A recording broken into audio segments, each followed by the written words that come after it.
اعوذ باللہ من الشیطان الرجیم بسم اللہ الرحمن الرحیم اسأل اللہ عز وجل بارگاہ خداوندی میں دعا گو ہوں کہ اللہ ہم سب کو کامیاب و کامران فرمائے اور ہمارے قول اور فعل کو اس طرح قرار دے جسے اللہ پسند کرے اور اس سے راضی ہو۔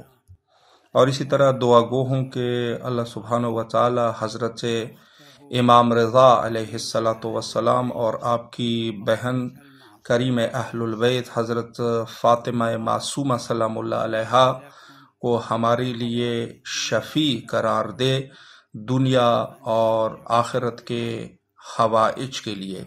اور آپ سب کے لیے بھی دعا گو ہوں کہ اللہ سبحانہ و تعالی آپ لوگوں کو خیر و عافیت کے ساتھ اپنے وطن واپس پلٹائے۔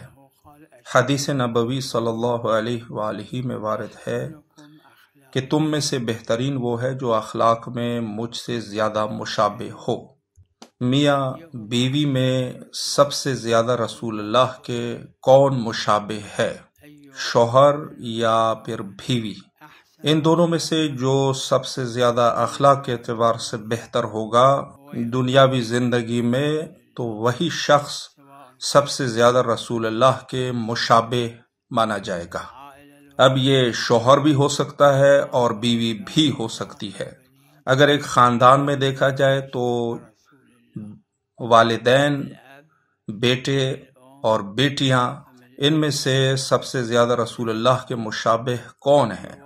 باپ یا والدہ، بیٹے یا بیٹیاں؟ جو اس گروہ میں اخلاق کے اعتبار سے سب سے زیادہ بہتر ہوگا وہ رسول اللہ صلی اللہ علیہ وآلہ کے مشابہ تر ہے۔ اب یہ والد بھی ہو سکتا ہے، والدہ بھی ہو سکتی ہے، بیٹے بھی ہو سکتے ہیں اور بیٹیاں بھی ہو سکتی ہے۔ اسی طرح ایک قبیلے میں، ایک گاؤں میں یا محلے میں استاد اور شاگرد، ان میں سے کون رسول اللہ صلی اللہ علیہ وآلہ سے زیادہ مشابہ ہے؟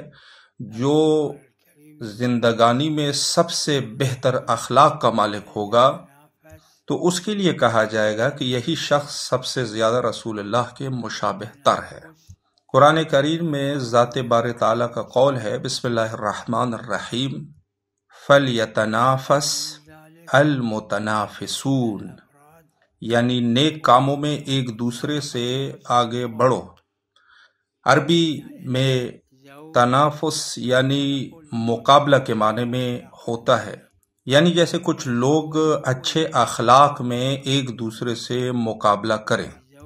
مثال کے طور پہ شوہر یہ نہ کہیں کہ میری بیوی مجھ سے اخلاق میں بہتر ہے، بلکہ وہ کوشش کرے کہ اس کے اخلاق اپنی بیوی سے بہتر ہو سکے۔ اور اسی طرح بیوی بھی یہ نہ کہے کہ میرا شوہر مجھ سے اخلاق کے اعتبار سے بہتر ہے، بلکہ وہ خود اچھے اخلاق میں سبقت لینے کی کوشش کریں۔ بس ان لوگوں کو آپس میں ایک دوسرے سے مقابلہ کرنا چاہیے کہ ایک کے اخلاق دوسرے سے بہتر ہو سکے، اور اس حوالے سے کوشش کرے کہ وہ اخلاق کے اعتبار سے پہلا، دوسرا یا تیسرا مقام حاصل کر سکے۔ درحالی کہ یہ لوگ ایک خاندان یا ایک معاشرے کے اندر زندگی گزار رہے ہوتے ہیں، اور یہ لوگ در حقیقت ایک دوسرے سے جڑے ہوئے ہوتے ہیں، تو وہ بہترین اخلاق اپنانے کے لیے مزید کوشش کرتے رہے تاکہ ان کے اخلاق بہتر ہو سکے اور رسول اللہ صلی اللہ علیہ وآلہ کے اخلاق کے مشابہ ہو سکے۔ میں اللہ تعالیٰ سے دعا کرتا ہوں ہمارے لیے اور آپ کے لیے اور ہم سب کے لیے کہ ہم اہل البیت علیہم السلام کی باکرامت شخصیت حضرت فاطمہ معصومہ سلام اللہ علیہا کے صدقے میں رسول اللہ صلی اللہ علیہ وآلہ کے تحفے یعنی اچھے اخلاق بننے میں کامیاب ہو سکے، یعنی ہمارے اخلاق بہتر ہو سکے، تاکہ ہم ایک دوسرے کو ترغیب دے کہ وہ بہترین اخلاق اپنائیں اور رسول اللہ صلی اللہ علیہ وآلہ سے زیادہ مشابہ بن سکے۔ صلی اللہ علی محمد وآلہ الطاہرین۔